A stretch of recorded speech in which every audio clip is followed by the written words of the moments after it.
بسم اللہ الرحمن الرحیم۔ السلام علیکم۔ Chief justice supreme court of Pakistan Asif Saeed Khan Khosa نے سابق صدر اور آرمی چیف پرویز مشرف کے خلاف نظر ثانی درخواست پر وفاقی حکومت سے استفسار کیا ہے کہ حکومت بتائے اب تک مشرف کی واپسی کے لیے کیا اقدامات اٹھائے گئے ہیں۔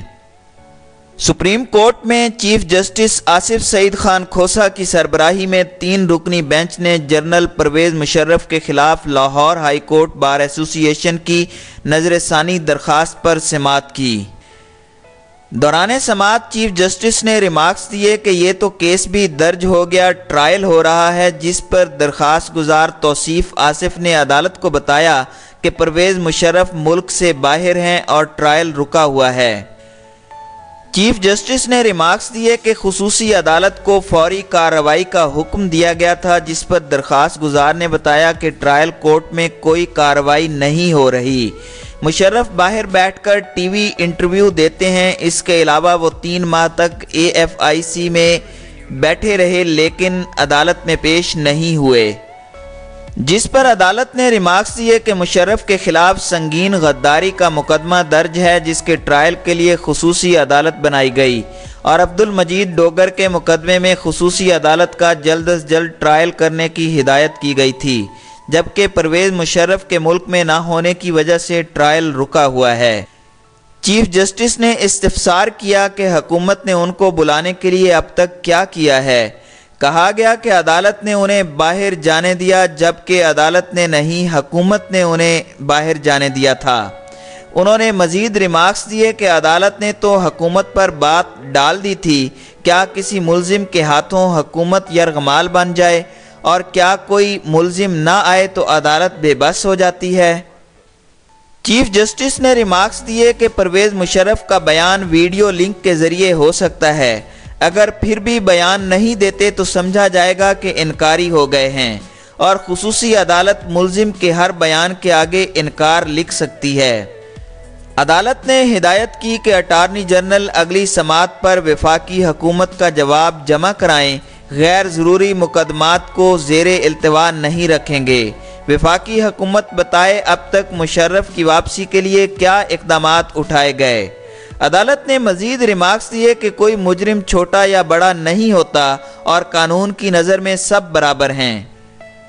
چیف جسٹس نے ریمارکس دیے کہ آپ کو خوشی ہوگی کہ گزشتہ 1.5 ماہ میں زیر التوا مقدمات کی تعداد میں 2000 کی کمی ہوئی ہے۔ زیر التوا مقدمات کی تعداد کم کرنے میں تمام ججز نے اپنا کردار ادا کیا، آج کا کام کل پر نہیں چھوڑیں گے۔ سپریم کورٹ نے رجسٹرار خصوصی عدالت سے مقدمے میں تاخیر کی رپورٹ 15 روز میں جمع کرانے کی ہدایت کے ساتھ ساتھ اٹارنی جنرل کو ذاتی حیثیت میں طلب کرتے ہوئے پرویز مشرف کی وطن واپسی کے لیے حکومتی اقدامات پر رپورٹ طلب کر لی۔ عدالت نے وفاق اور مقدمے کے تمام فریقین کو نوٹسز جاری کرتے ہوئے سماعت 25 مارچ تک ملتوی کر دی۔ خیال رہے کہ جنرل پرویز مشرف کے خلاف وفاقی حکومت کی جانب سے وزارت داخلہ کے ذریعے سنگین غداری کیس کی درخواست دائر کی گئی تھی، جسے خصوصی عدالت نے 13 دسمبر 2013 کو قابل سماعت قرار دیتے ہوئے سابق صدر کو 24 دسمبر کو طلب کیا تھا۔ اس کیس میں مسلم لیگ نون کی حکومت نے نومبر 2013 میں ایڈوکیٹ اکرم شیخ کو پروسیکیوشن کا سربراہ مقرر کیا تھا۔ ابتدائی طور پر جنرل پرویز مشرف کی قانونی ٹیم نے ایڈوکیٹ اکرم شیخ کی بطور چیف پروسیکیوٹر تعیناتی چیلنج کی تھی، لیکن غداری کیس کے لیے مختص خصوصی عدالت کے ساتھ ساتھ اسلام آباد ہائی کورٹ نے اس چیلنج کو مسترد کر دیا تھا۔ فروری 2014 میں جنرل پرویز مشرف عدالت میں پیش نہیں ہوئے تھے، جس کے بعد عدالت نے 18 فروری 2014 کو ان کے قابل ضمانت وارنٹ گرفتاری جاری کر دیے تھے۔ مارچ 2014 میں خصوصی عدالت نے سنگین غداری کیس میں سابق صدر پر فرد جرم عائد کی تھی، جبکہ اسی سال ستمبر میں پروسیکیوشن کی جانب سے ثبوت فراہم کیے گئے تھے۔ عدالت نے 8 مارچ 2016 کو جنرل پرویز مشرف کو سنگین غداری کیس میں کرمنل پروسیجر کوڈ کی دفعہ 342 کے تحت بیان ریکارڈ کروانے کے لیے طلب کیا تھا۔ بعد ازاں عدالت نے 19 جولائی 2016 کو جنرل پرویز مشرف کو مفرور قرار دے کر ان کے خلاف دائمی وارنٹ گرفتاری بھی جاری کر دیے تھے اور اس کے ساتھ ساتھ ان کی جائیداد ضبط کرنے کا بھی حکم دے دیا تھا۔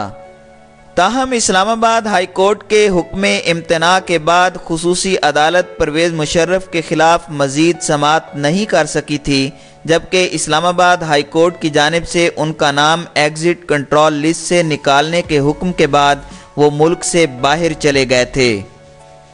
یاد رہے کہ رواں سال کے آغاز میں خصوصی عدالت نے غداری کیس کی سماعتیں دوبارہ شروع کیں اور حکم دیا تھا کہ جنرل پرویز مشرف کا کمپیوٹرائزڈ شناختی کارڈ اور پاسپورٹ بلاک کیا جائے، جس کے بعد مسلم لیگ نون کی سابق حکومت نے مئی میں عدالتی احکامات پر عمل کرتے ہوئے شناختی کارڈ اور پاسپورٹ بلاک کر دیا تھا۔